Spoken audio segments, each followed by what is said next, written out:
नमो ओं विष्णुपदाय श्रीरूपप्रियात्मने श्रीमते भक्तिस्वरूपतीर्थ गोस्वामी इति नामिने भागवतवाणी सुधा प्रचारे मुदितात्मने वात्सल्यमयशीलेन सर्वनन्विदायिने ओम अज्ञानतिमिरान्धस्य ज्ञानञ्जनशलाकाय चक्षुरुन्मिलितं येन तस्मै श्रीगुरवे नमः। वाञ्छाकल्पतरुभ्यश्च कृपा सिन्धुभ्येव च पतितानां पावनेभ्यो वैष्णवेभ्यो नमो नमः। जय श्री कृष्ण चैतन्य प्रभु नित्यानंद श्री अद्वैत गदाधर शिवासादि गौर भक्त वृंद। हरे कृष्णा कृष्ण कृष्ण हरे हरे, हरे राम राम राम हरे हरे। तो आज का हमारा टॉपिक है डू यू फियर गॉड और लव हिम। तो हमने देखा है कि हम ज़्यादातर भगवान से डर कर उनकी शरण लेते हैं। हम हमेशा ऐसे कहते, ज़रा सा हमसे पूजा पाठ में कभी कुछ गलती हो जाए तो हमें डर लग जाता है कि अब हमारे साथ कुछ बुरा हो जाएगा। मतलब हम भगवान से प्रेम तो करते हैं लेकिन वो प्रेम डर के मारे करते हैं। माने हम कुछ भी करते हैं तो बहुत ज़्यादा नियमों को फॉलो करने लग जाते हैं, उसमें प्रेम नहीं होता।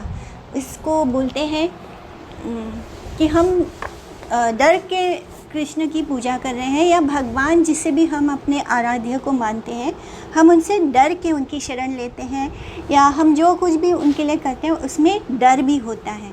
जैसे कभी किसी से लड्डू गोपाल की पूजा करते हुए अगर लड्डू गोपाल फिसल के हाथ से गिर जाए तो हम तुरंत ये सोचने लगते हैं कि अब हमारे साथ कुछ अपशकुन हो जाएगा, अब हमारे साथ कुछ बुरा हो जाएगा। क्यों? क्योंकि हमने उनसे कभी प्रेम नहीं किया, हमें उनसे डर लगता है। हमें भगवान से डर इसलिए लगता है क्योंकि हम भगवान की शरण मटेरियल चीज़ों के लिए करते हैं। हम फिज़िकल इन्जॉयमेंट हमारी सारी मने समझ लीजिए कि भगवान जो है वो एक कोई दुकानदार हो गए जिनसे हम अपनी खुशियाँ खरीद रहे हैं। जिन जिन मटेरियल चीज़ों से हमें खुशी मिलती है उसके लिए हम भगवान की शरण लेते हैं। तो हम देखते हैं कि बहुत इस सोसाइटी में जितने भी लोग हैं, बहुत मेहनती लोग क्या कर रहे हैं, वो बहुत मेहनत करते हैं, बहुत हार्ड वर्क करते हैं, लेकिन किस लिए करते हैं?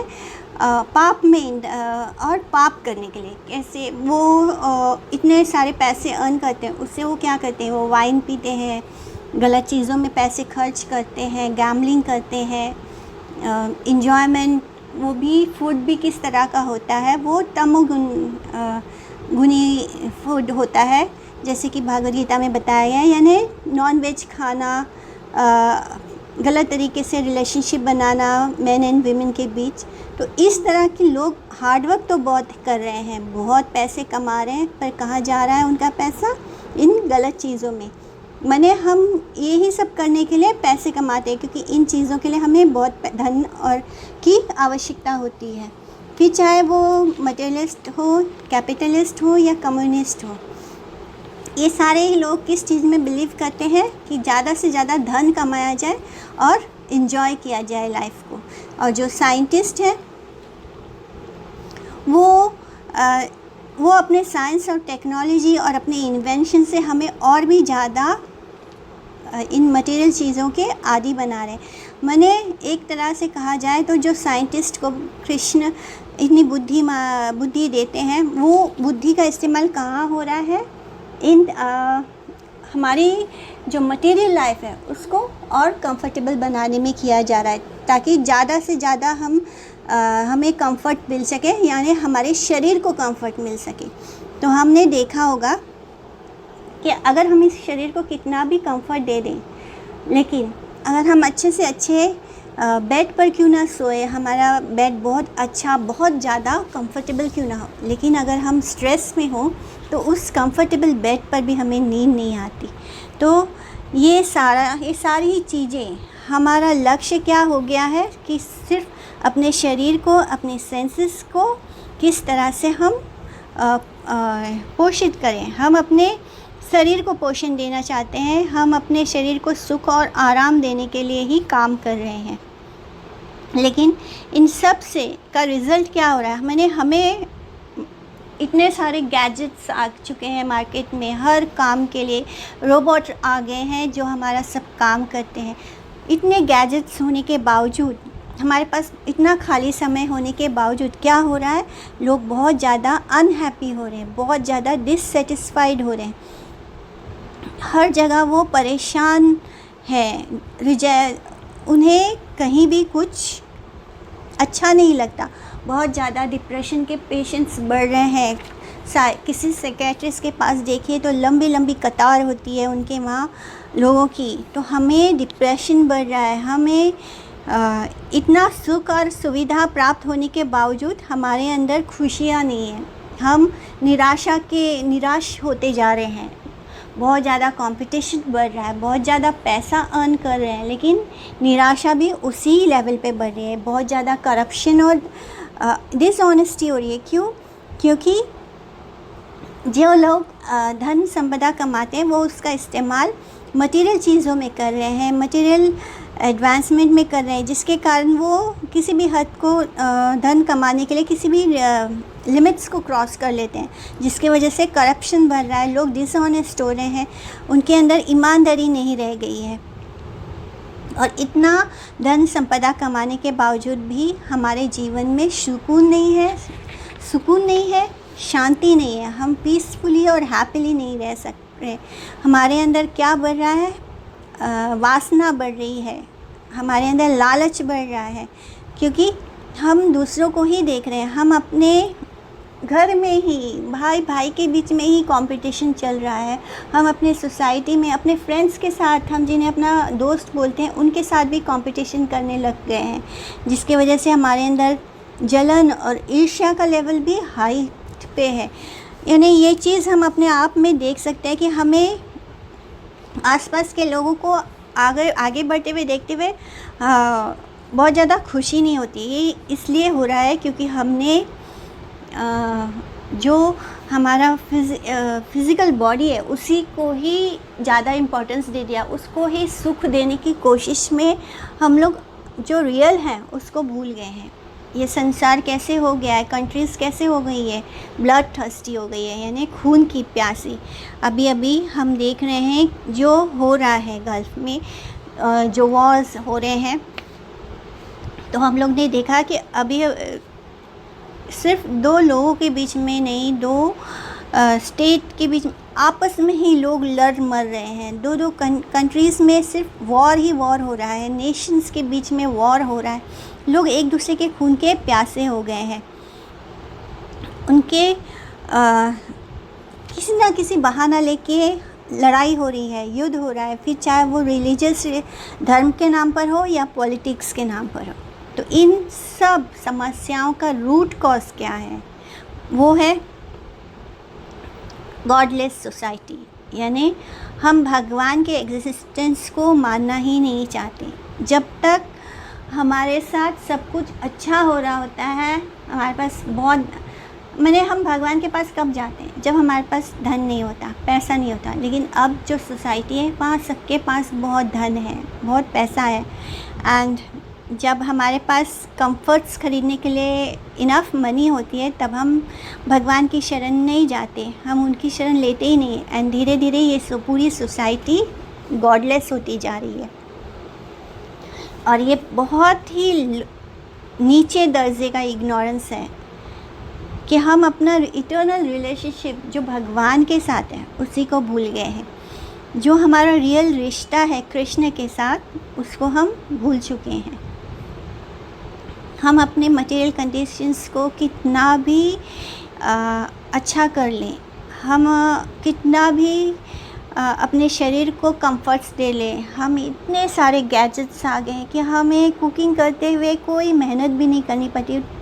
सारा ही कुछ इतने इजीली, हम पहले ज़माने में लोग बहुत मेहनत से खाना बनाते थे, बहुत मेहनत से सारा काम करते हैं, लेकिन अब इतने गैजेट्स होने के बावजूद, इतना आराम होने के बावजूद हम अंदर से दुखी हैं, सुखी नहीं हैं, क्योंकि हमारे पास अब इतना खाली समय हो गया है लोगों के पास कि वो सारा समय अपने मानसिक चिंतन में ही लगे रहते हैं, क्योंकि हम लोग अपने शरीर को सुख दे रहे हैं, जिसके कारण क्या हो रहा है, हम आत्मा को तो भूल ही गए।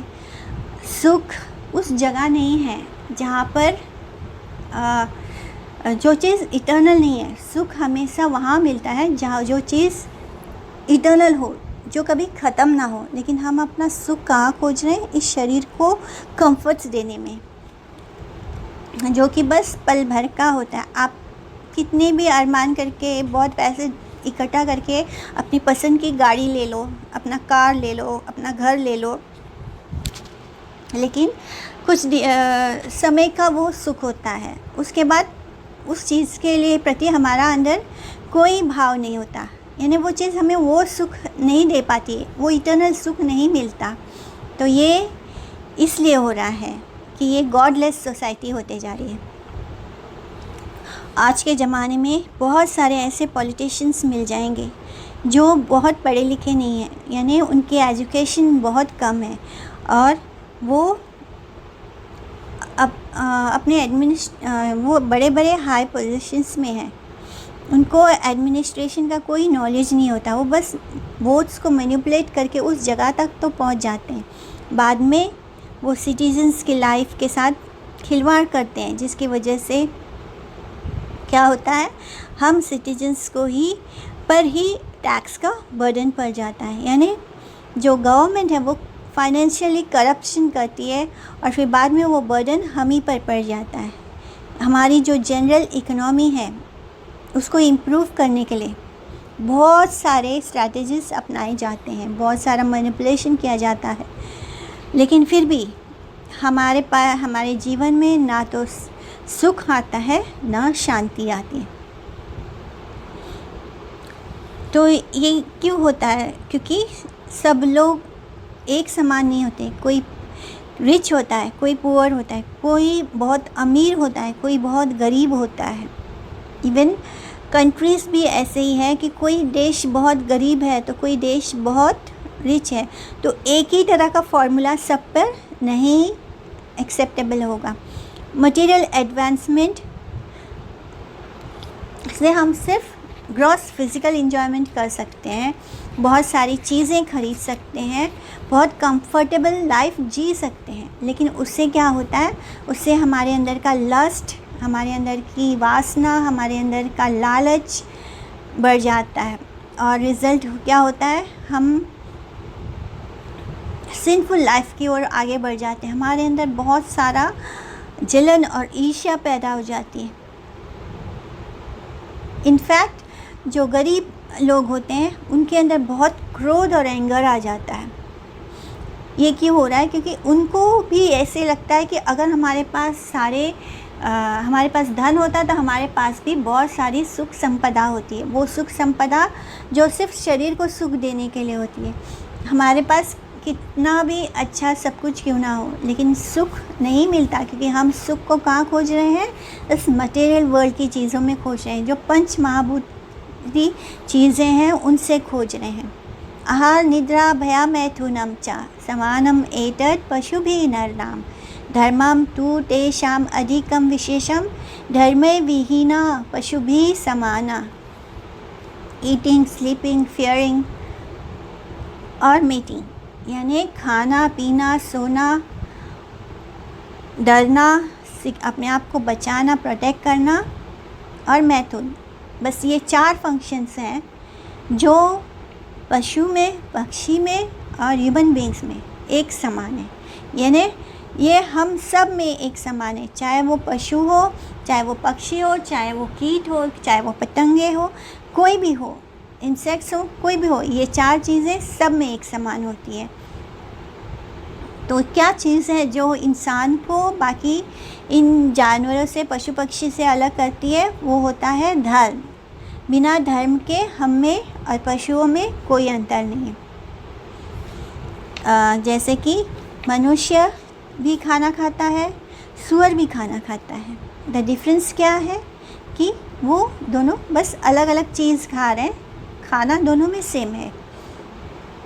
इसी तरह हम भोजन करके क्या पाते हैं? Physical strength. मनुष्य भी सोता है, डॉगी भी सोता है, यानी गधा भी सोता है। दोनों के सोने में क्या डिफरेंस है? बस जगह का डिफरेंस है। मैन अच्छे बेड पे अपार्टमेंट के अंदर सोता है, और डॉगी जो होता है वो सड़क पे कहीं भी घास के ऊपर सो जाता है। लेकिन सोने की एक्टिविटी दोनों में सेम है। और सोने से क्या होता है, हम दोबारा काम करने के लिए री एनर्जाइज्ड हो जाते हैं। यानी हाँ, जो गधा होता है वो फ्रेश लोड लेने के लिए री एनर्जाइज्ड हो जाता है, और इसी तरह इंसान जब जागता है तो वो दोबारा काम करने के लिए अपने आप को एनर्जेटिक महसूस करता है। अगर एक बिल्ली को हम अटैक करें तो क्या होगा, शुरुआत में वो पीछे हटेगी और बाद में वो ज़ोर से अपने पंजे झपट के मारेगी अपने आप को बचाने के लिए। सेम चीज़ इंसानों के साथ भी है। अगर वो किसी से डर जाते हैं, जब उनके साथ कुछ बुरा किया जाता है, तो वो भी अलग अलग तरह के प्लान्स और मेथड्स बनाते हैं जिससे कि वो अपने आप को सेल्फ डिफेंस कर सके, अपने आप की रक्षा कर सके। और कुछ नहीं तो वो एक पेन नाइफ होता है जिसको अपने पास रख लेते हैं जिससे कि वो अपनी रक्षा कर सकें। इसी तरह धीरे धीरे ये सुरक्षा का कैसे होता है देश के अंदर, कि लोग बड़े बड़े मिसाइल्स बनाने में अपना समय खर्च करते हैं। क्यों? ताकि वो अपने और अपने देश की रक्षा कर सकें। इसी तरह जो मीटिंग है, जो मैथुन है ऑपोजिट सेक्स के बीच में, वो क्यों होता है? बच्चों को जन्म देने के लिए। तो ये ह्यूमन बीइंग हो या एक छोटा सा कीड़ा हो, दोनों में एक समान है। तो क्या अंतर हो गया? मनुष्य में और इनमें कोई अंतर नहीं। Eating, sleeping, defending and meeting, ये फिज़िकल डिमांड लेजिटिमेट है, ऐसा ज़रूरी माना गया है। लेकिन जो इंसान है उनके लिए अकॉर्डिंग टू स्क्रिप्चर्स, वेदों में बताया गया है कि क्या नियम है। मैंने मनुष्यों को जानवरों की तरह ये सब चीज़ें करने की इजाज़त नहीं है। उसके लिए वेदों में नियम बताया गया है। हमें अपने बॉडीली इम्पल्सेस को ऐसे पूरा माने अपने सेंसेस को हमें कंट्रोल करना सिखाता है वेद। वेद बताता है कि कैसे हम अपने इंद्रियों को अपने बस में रख सकते हैं। तो इस तरह वेद हमें इंसान बनना सिखाते हैं। तो इसीलिए 4 वन आश्रम जो है वो इसीलिए बनाया गया था, ताकि हम अपने आप को एक ऐसे लेवल पे ले जा सकें जिससे कि आगे जाकर हम ये समझ पाएँ कि हम ये शरीर नहीं, हम आत्मा है। तो वर्ण आश्रम का लक्ष्य यही है कि जो हम एनिमल लेवल पे हैं वहाँ से अपने सेंसेस को कंट्रोल करते करते हम एक ऐसे लेवल पे पहुँचे जहाँ पे हम अपने आप को भगवान के साथ जो रिश्ता है उसे जान पाएँ। जो सेंस इंजॉयर्स होते हैं वो हमेशा भक्तों पर आरोप लगाते हैं कि ये बेवकूफ़ हैं या ये बहुत ज़्यादा तप करते हैं और संसार की मटेरियल चीज़ों के प्रति इनके अंदर कोई पैशन नहीं होता। लेकिन जब अंत समय आता है, यानी हम जो भक्त होते हैं वो हर चीज़ छोड़ देते हैं, मटेरियल लाइफ को छोड़ देते हैं। लेकिन जब अंत समय आता है तो ये सारे लोग जो सेंसेस को अपने पूरा जीवन जिन्होंने अपनी इंद्रियों को तृप्त करने में बिताया है, अपने सेंस ग्रेटिफिकेशन में बिताया, उन्हें भी अंत समय में सब कुछ छोड़ना होता है, सब कुछ यहीं छूट जाता है। एक बुद्धिमान व्यक्ति वो होता है जो अपने सेंसेस को सबड्यू करे और उसे कंट्रोल करे, उसको रेगुलेट करे, यानी अपने लस्टफुल प्रोपेंसिटी को हमें कंट्रोल करना है। हमारे अंदर कोई हमें हर चीज़ों के पीछे भागना नहीं है। जो मटेरियल एनवायरनमेंट में है, जो चीज़ें हैं उनके पीछे हमें भागना नहीं है। हमें अपने अंदर सेंस कंट्रोल पैदा करना है जिससे कि हम स्पिरिचुअल लाइफ की तरफ आगे बढ़ सकें। इसलिए वैदिक सिस्टम में मटेरियल लाइफ को एंजॉय करने के लिए भी एक स्पिरिचुअल बेसिस होता है। हमारे वेद हमें बताते हैं कि हमें क्या चीज़ किस तरह करनी है जिससे कि हम अपने इंद्रियों को कंट्रोल कर पाएँ। एथिकल और मॉरल प्रिंसिपल्स होते हैं, एथिकल इंस्ट्रक्शंस दिए जाते हैं वेदों में, मॉरल प्रिंसिपल्स हैं। और अगर इन चीज़ों को हम अच्छी तरह से प्रैक्टिस करें तो हम धीरे धीरे अपने आप को स्पिरिचुअल नॉलेज अपने अंदर कल्टीवेट कर पाएंगे। इसलिए एक व्यक्ति को चाहिए कि वो मटेरियल और स्पिरिचुअल नेचर को डिफ्रेंशिएट करना, उनको डिस्टिंग्विश करना सीखे, उसे समझे। कि नहीं तो जो मूड व्यक्ति होता है वो माया के इस गेम का में फंस जाता है, माया के इस जाल में फंस जाता है और लगातार कंडीशनल लाइफ में जीता रहता है। यानी उसमें और एक एनिमल में कोई अंतर नहीं,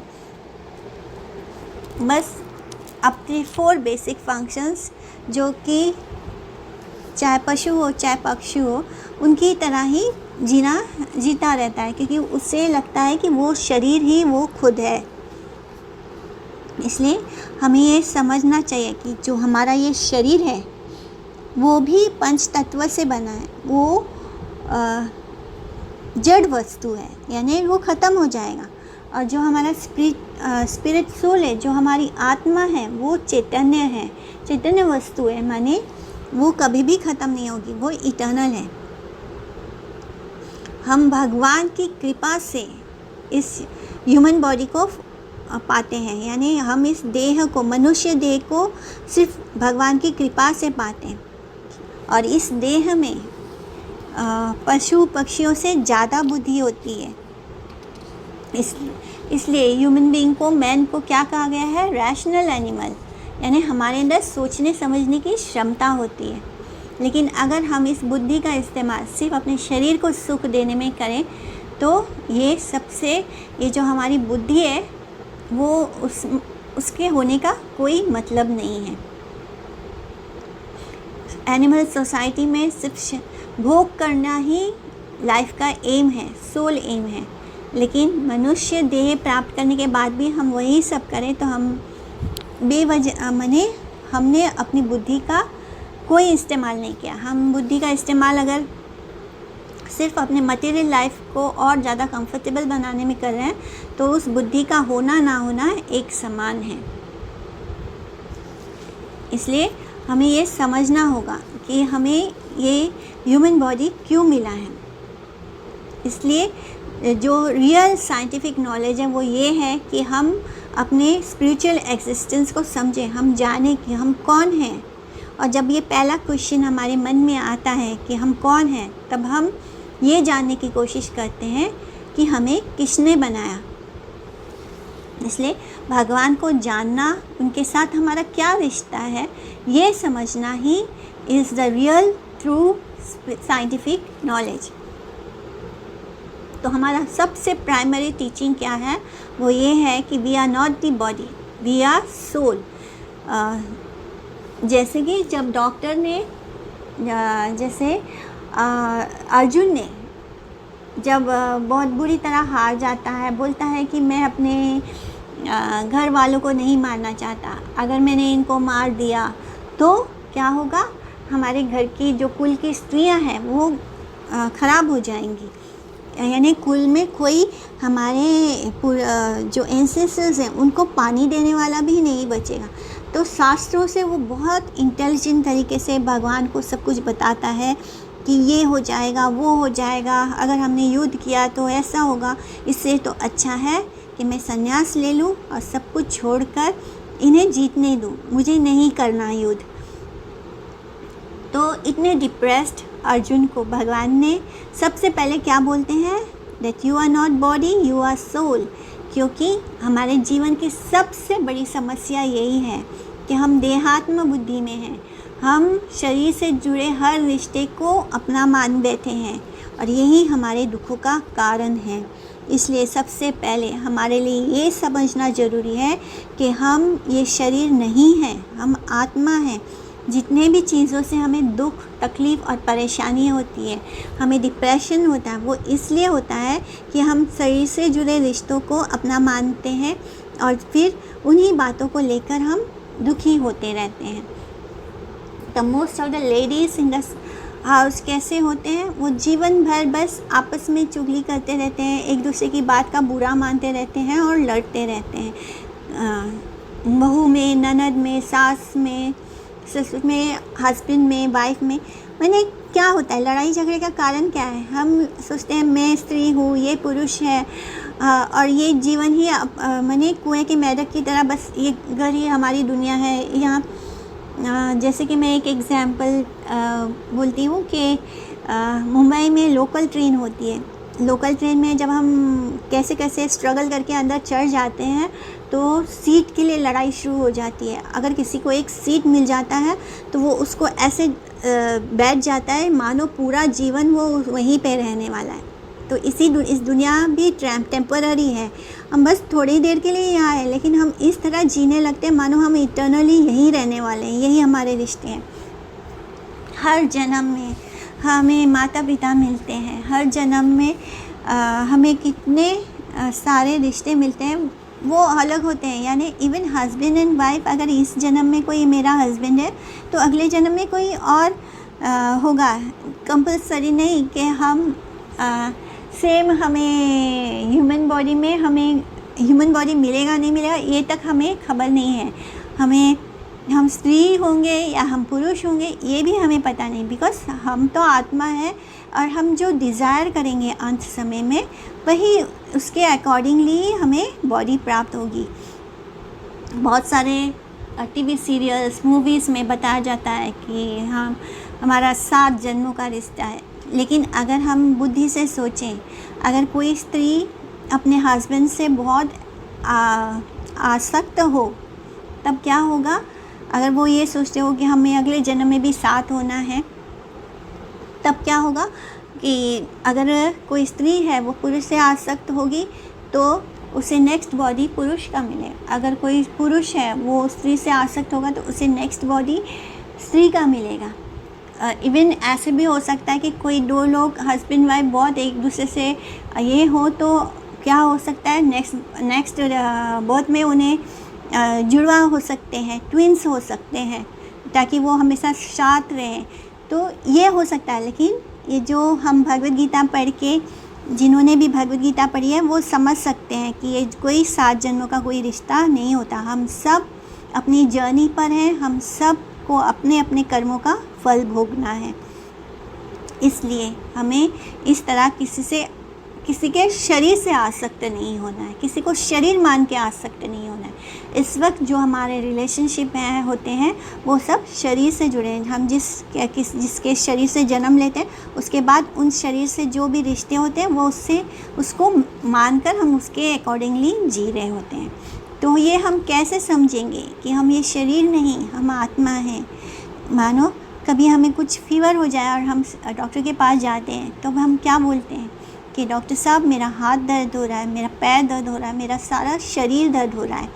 माने जैसे हम बोलते हैं ये मेरा पेन है, ये मेरा बुक है, ये मेरा कार है, ये मेरा घर है, वैसे ही हम बोलते हैं कि मेरा सर दर्द हो रहा, मेरा पैर दर्द हो रहा, मेरा हाथ दर्द हो रहा। माने ये सारी चीज़ें, हमारा सर, मेरा हाथ, मेरा पैर, ये मुझे बिलोंग करता है। बिल्कुल वैसे ही जैसे मेरा घर मुझे बिलोंग करता है, मेरा कार मुझे बिलोंग करता है, मेरे कपड़े मुझे बिलोंग करते हैं, ठीक वैसे ही मुझे ये शरीर मुझे बिलोंग करता है। हम कभी भी ये नहीं कहते हैं कि मैं सर दर्द हो रहा है, मैं हाथ दर्द हो रहा है। हम क्या बोलते हैं? मेरा हाथ, मेरा सर, मेरा पैर दर्द हो रहा है, मेरा शरीर दर्द हो रहा है। यानी हम अनजाने में भी सही बोल रहे होते हैं लेकिन फिर भी अपने कहे हुए शब्दों पर ध्यान नहीं देते। अगर मैंने अगर कोई कपड़ा पहना है तो मैं ये नहीं सोचूंगी कि ये कपड़ा मैं हूँ। मुझे पता है ये कपड़ा अलग है और मैं अलग हूँ। इसी तरह अगर मैं किसी घर में चली जाऊँ तो मैं ये नहीं सोचूंगी कि ये घर मैं हो गई। अगर कोई कार में बैठ जाए ड्राइवर तो ये इसका मतलब ये नहीं होता है कि वो ड्राइवर कार हो गया।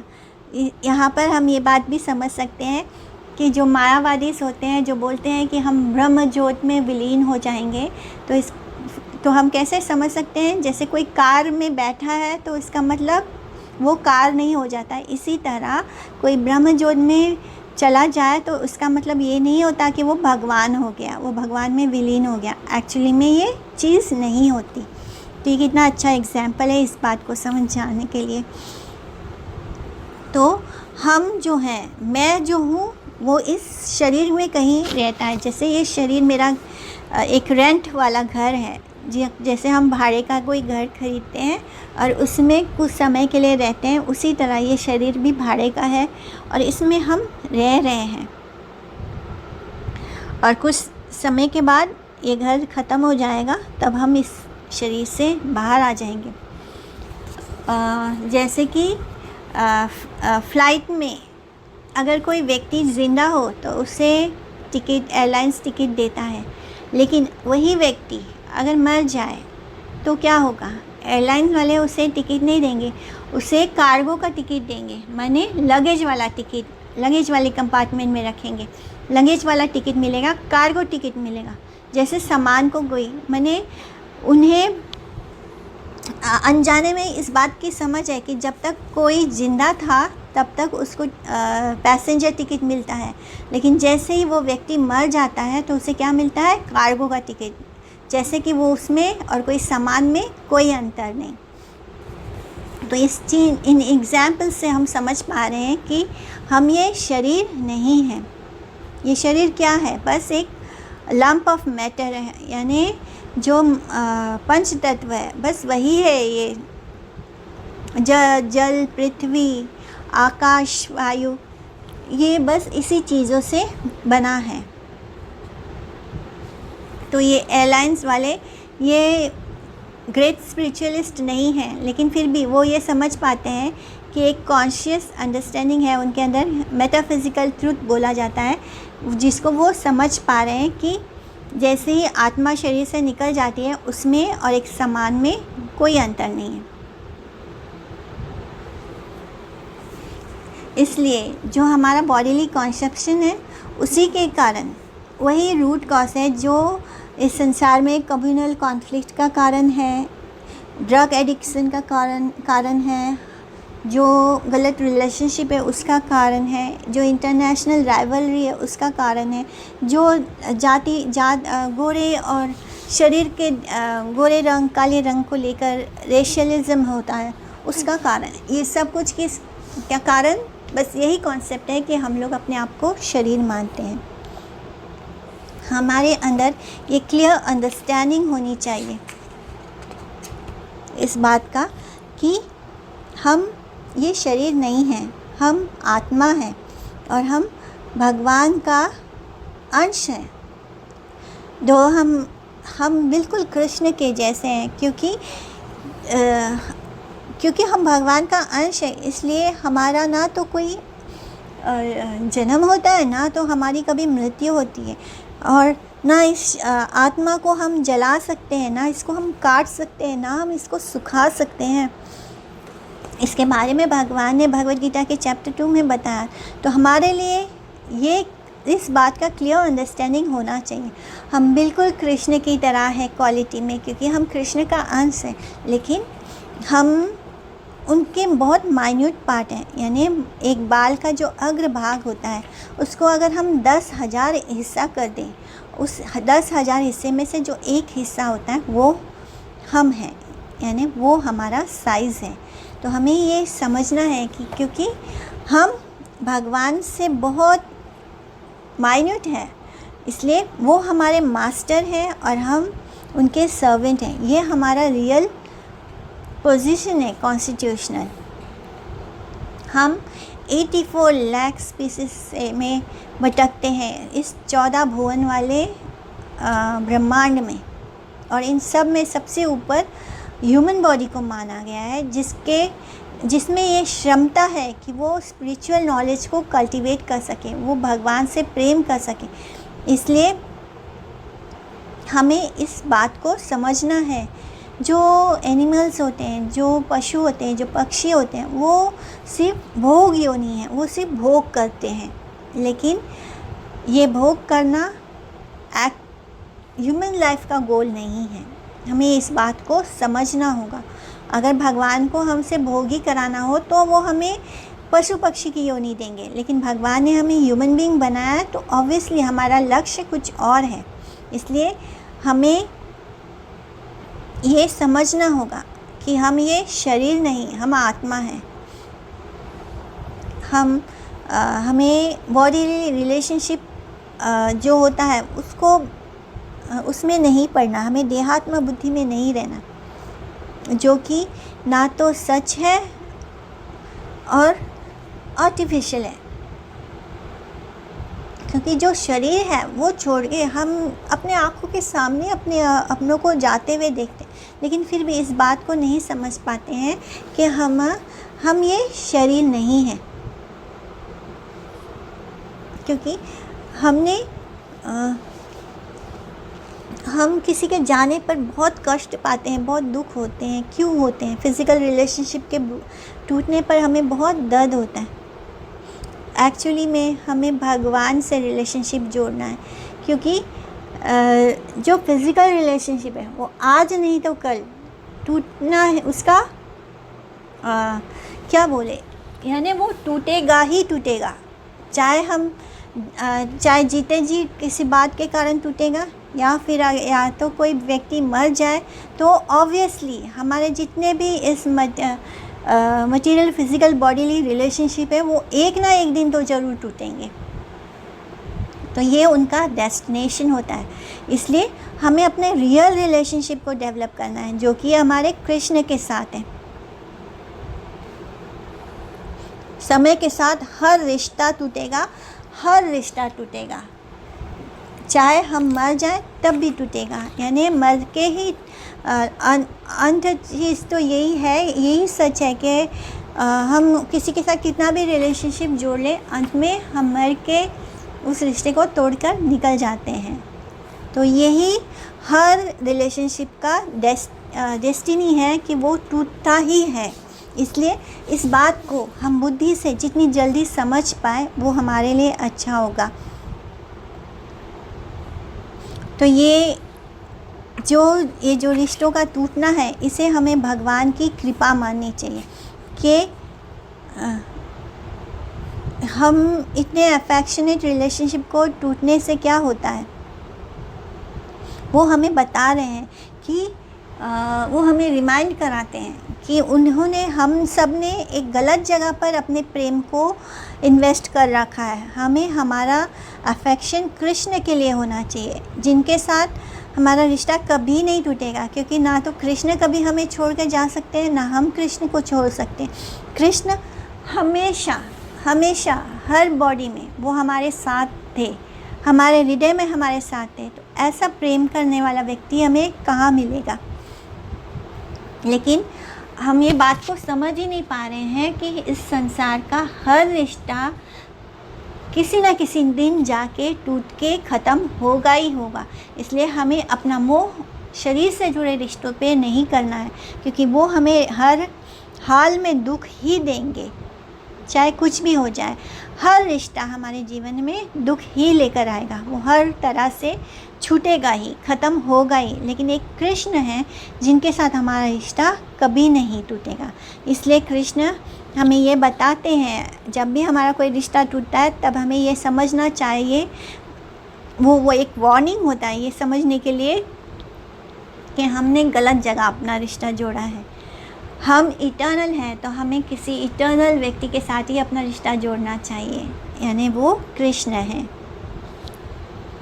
भगवान की इस कृपा को हम नहीं देख पाते हैं।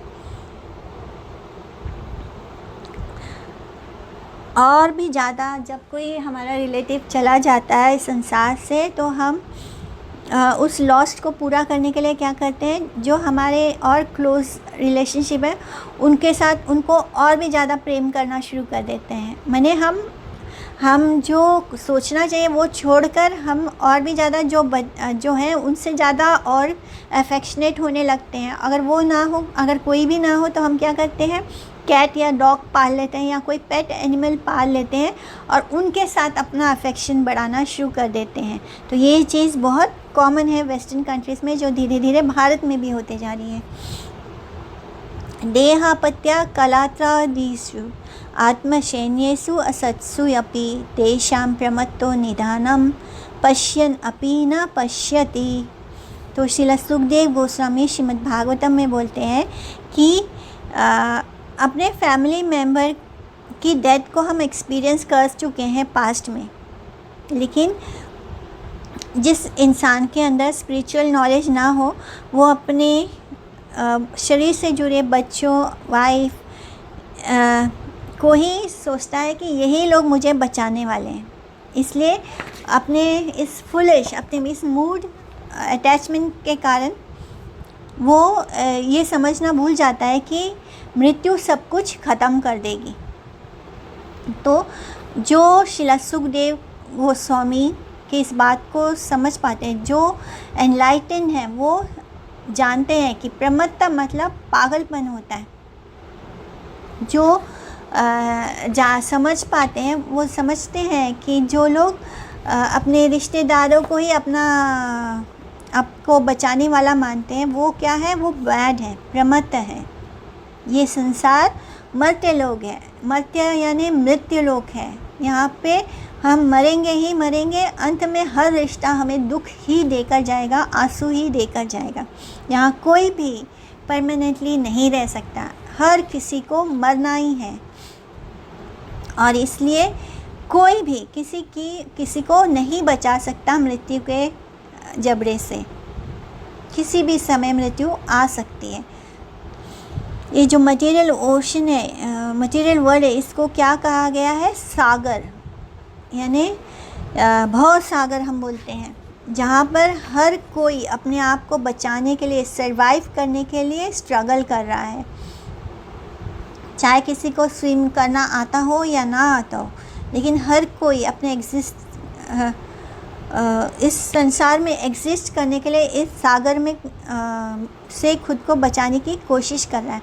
हम सबको इस भव सागर में फेंक दिया गया है। संसार का सागर है। और जो एक्सपर्ट स्विमर होगा वो भी कुछ समय तक ही तैर पाएगा, लेकिन लॉन्गर पीरियड में वो नहीं तैर सकता और अंत में वो इसमें डूब जाएगा, ये श्योर है। तो ये मटेरियल वर्ल्ड का नेचर है कि यहाँ हर कोई मरेगा। एंड हमें इस मृत्यु को समझना होगा और जल्दी से जल्दी अपने आप को उस लायक बनाना है, अपने आप को प्यूरिफाई करना है, जिससे कि हम अपने उस रिश्ते को पहचान सकें, समझ सकें, जो एक्चुअली में हमारा है, जो कभी मर के ख़त्म नहीं होगा, जो कभी हमें कोई धोखा नहीं देगा, जो कभी हमें कोई विश्वासघात नहीं करेगा। तो इसके लिए ये प्यूरिफिकेशन कैसे स्टार्ट होता है, जब हम 4 तरह के जो पाप हैं उसमें अपने आप को बचाते हैं। यानी ड्रिंकिंग इंटॉक्सिकेंट्स, या तो हम नशा करते हैं, शराब पीते हैं, या इंटॉक्सिकेंट्स लेते हैं, जो भी तरह की नशे की चीज़ें हैं, जब उनका सेवन करते हैं तो हमें ये नहीं करना है। हमें मांस नहीं खाना है। मांस खाने से हमारे अंदर की करुणा मर जाती है। हमें गलत रिलेशनशिप नहीं बनाना है, ना तो वाइफ को बनाना चाहिए, ना तो हस्बैंड को बनाना चाहिए। इवन बिफोर मैरिज जो लिव इन रिलेशनशिप का ट्रेंड है, उसे भी हम इलिसिट सेक्स बोलते हैं। गैम्बलिंग नहीं करना है। किसी भी तरह की गैम्बलिंग करने से हम लोग देखते हैं कि बड़े बड़े होते हैं गैम्बलिंग करने के लिए, होटल्स होते हैं, बड़े बड़े जगह पर गैम्बलिंग होती है। तो ये सोचना चाहिए, बुद्धि से सोचना चाहिए कि इन लोगों ने जो इतना बड़ा बड़ा दुकान खोल रखा है गैम्बलिंग का, ये क्यों खोल रखा है? इन्होंने पैसे कमाने के लिए ही खोला होगा। लोग बिज़नेस क्यों करते हैं? पैसे कमाने के लिए या पैसे लुटाने के लिए? तो इन बातों को बुद्धि से समझना। हम अपनी बुद्धि का इस्तेमाल इन चीज़ों में करते ही नहीं। गैम्बलिंग कैसा होता है, लोग जब आप नए जाते हो तो वो आपको जिताते हैं, उसके बाद आप हर बार हारते हो। एंड जुआ जो होता है उसमें कुछ भी आपके कंट्रोल में नहीं होता। आपको लगता है कि आप इस बार हारे तो अगली बार ज़रूर जीतेंगे, लेकिन ये आपके हाथ में नहीं होता।